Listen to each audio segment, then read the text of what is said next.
Bulletin UP के विकास की बात और मैं हूं आपके साथ सोनू राय। हम आपको दिखाएंगे उत्तर प्रदेश की हर बड़ी और अहम खबर, राजनीति से लेकर अपराध तक, मौसम से लेकर विकास तक और सोशल मीडिया पर हर वायरल खबर। चलिए शुरुआत करते हैं आज की सबसे बड़ी खबर से। उत्तर प्रदेश के उप मुख्यमंत्री ब्रजेश पाठक सोमवार को एक बड़े हादसे का शिकार होने से बाल बाल बचे। दरअसल मुरादाबाद एयरपोर्ट पर उनकी चार्टर्ड प्लेन का इंजन अचानक फेल हो गया। बताया जा रहा है कि उस वक्त प्लेन रनवे पर उड़ान भरने के लिए तैयार था और मुख्यमंत्री अपने निजी स्टाफ के साथ विमान में मौजूद थे। जैसे ही पायलट ने टेक ऑफ के लिए इंजन स्टार्ट किया, उसमें से धुआं निकलने लगा। स्थिति को देखते हुए पायलट ने तुरंत कंट्रोल रूम को सूचना दी, जिसके बाद सुरक्षा के तहत मुख्यमंत्री और उनके स्टाफ को विमान से सुरक्षित बाहर निकाला गया। इसके बाद पुलिस लाइन से गाड़ियां मंगवाई गई और ब्रजेश पाठक सड़क मार्ग से बिलारी, चंदौसी और गंगा एक्सप्रेस से होते हुए लखनऊ के लिए रवाना हुए। आपको बता दें कि उप मुख्यमंत्री बीजेपी के 2 दिवसीय प्रशिक्षण महाअभियान के समापन कार्यक्रम में शामिल होने मुरादाबाद पहुंचे थे। समाजवादी पार्टी परिवार से जुड़ी एक भावुक तस्वीर सामने आई है। मुख्यमंत्री अखिलेश यादव के सौतेले भाई प्रतीक यादव की 13वीं के कार्यक्रम में परिवार का एक साथ नजर आना इस दौरान एक बेहद भावुक पल दिखा। अब अपर्णा यादव ने खुद अखिलेश यादव को भोजन परोसा। कार्यक्रम में परिवार के कई सदस्य मौजूद रहे और माहौल पूरी तरह भावुक दिखाई दिया। सोशल मीडिया पर इस पल की तस्वीरें और वीडियो क्लिप से वायरल हो रही है। लोग इसे परिवार के बीच रिश्तों में नरमी और संवेदनाओं से जोड़कर देखने की। अगली दौर बस्ती से, जहां भगवान श्री राम के सोहर गाकर एक नया इतिहास रच दिया गया। देश के नक्सलवाद मुक्त होने पर उपलक्ष्य में आयोजित कार्यक्रम में एक साथ 2500 महिलाओं ने श्री राम पर आधारित सोहर गाकर वर्ल्ड रिकॉर्ड बना दिया। यह भव्य कार्यक्रम पहल संस्था द्वारा आयोजित किया गया था, जहां Guinness book of world record के जज ऋषिनाथ भी मौजूद रहे। उन्होंने मौके पर ही 2500 महिलाओं द्वारा सामूहिक सोहर गायन को वर्ल्ड रिकॉर्ड में घोषित किया। आयोजन किया गया, क्या कुछ आयोजन की तैयारियां हैं? देखिए, भारत में देश ने मोदी जी और अमित शाह जी पर विश्वास जता करके देश को ने मोदी जी और अमित शाह जी पर विश्वास जताया और मोदी जी और अमित शाह जी के यशस्वी नेतृत्व ने भारत की जो सबसे बड़ी आंतरिक समस्या थी, नक्सलवाद का समूल नाश कर दिया। भारत में रह करके भारत को अंदरूनी तौर पर जो लोग कमजोर करने का प्रयास कर रहे थे, उनका खात्मा हो चुका है। भारत आगे बढ़ेगा, भारत विश्व पटल पर छाएगा, भारत विश्व का नेतृत्व करेगा, भारत विश्व को वसुधैव कुटुंबकम का संदेश देगा, विश्व में शांति का मार्ग प्रशस्त करेगा। इसके लिए बस्ती की 2100 महिलाएं भारत के यशस्वी प्रधानमंत्री और यशस्वी गृह मंत्री जी को धन्यवाद देते हुए, एक नई शुरुआत जब भी होती है, जब भी सृजन का काम होता है, तो वो किसी संगीत के माध्यम से, अन्य तरीकों से अपना प्रकटीकरण होता है भारतीय संस्कृति में। और भारतीय संस्कृति में जब रामलला प्रकट हुए थे, तो इसी अवध की महिलाओं ने सोहर गा के उनका स्वागत किया था। आज नया भारत पूरे विश्व के मानचित्र पर छा रहा है। उसके लिए बस्ती की महिलाएं सोहर गा करके विश्व रिकॉर्ड भी बना रही हैं और अपने देश के यशस्वी प्रधानमंत्री और यशस्वी गृह मंत्री के शतायु होने की कामना कर रही हैं। आपको लगता है रामराज के सब अब तक का क्या रिकॉर्ड रहा और क्या कहेंगे? सोहर जो है वो टाइप ऑफ रिकॉर्ड था। The main record is for the most singers in an Indian folk music performance. The type of folk music is Sohar. Sohar जो है, one mother sings to the child and वो द बेसिक महत्व of सोहर।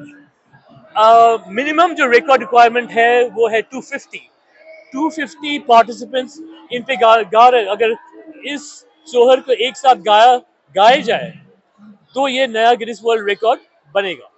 और क्या आज यहाँ हुआ है, 2500 लोग, 2500 women sang sohar together and performed together and set a new Guinness World record to 2,500, which is a phenomenal number.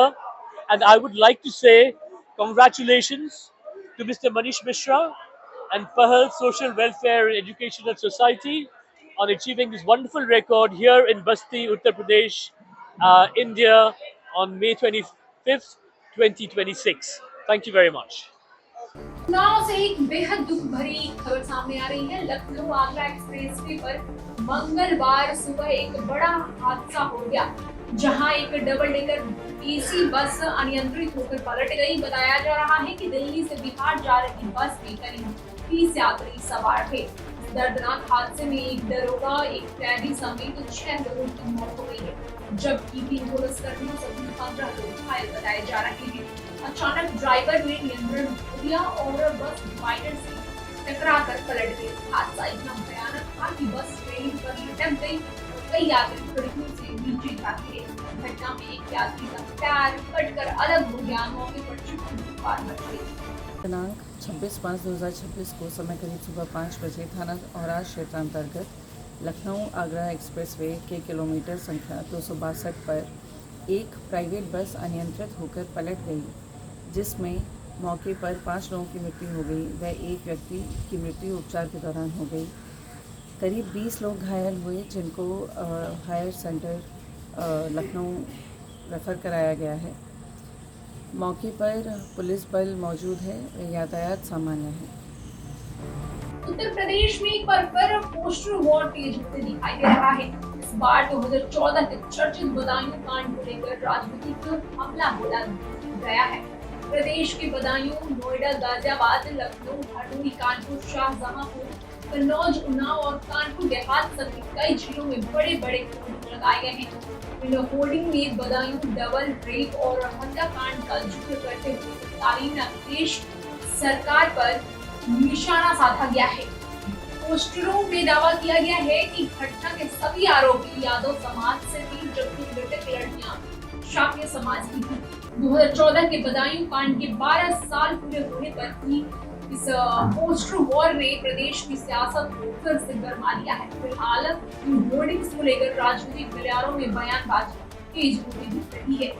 राजधानी लखनऊ में आज विकास को नई रफ्तार देने वाली कई बड़ी परियोजनाओं की सौगात दी गई। नगर निगम लखनऊ की करीब 413 करोड़ रुपए लागत की विभिन्न जन कल्याणकारी परियोजनाओं का लोकार्पण और शिलान्यास कार्यक्रम आयोजित किया गया। इस कार्यक्रम में उत्तर प्रदेश के मुख्यमंत्री योगी आदित्यनाथ मुख्य अतिथि के रूप में शामिल हुए। मुख्यमंत्री ने कहा कि प्रदेश में विकास और सुशासन सरकार की सर्वोच्च प्राथमिकता है और जनता को बेहतर सुविधाएं उपलब्ध कराने के लिए लगातार कार्य किए जा रहे हैं। कार्यक्रम के दौरान सड़क सफाई, जल निकासी, पार्क, स्मार्ट सिटी और अन्य शहरी विकास से जुड़ी कई महत्वपूर्ण योजनाओं का लोकार्पण एवं शिलान्यास किया गया। मुख्यमंत्री योगी ने कहा कि नया उत्तर प्रदेश अब विकास, निवेश और आधुनिक सुविधाओं की नई पहचान बन चुका है। मैं आभारी हूं उत्तर प्रदेश की जनता जनार्दन का, जिन्होंने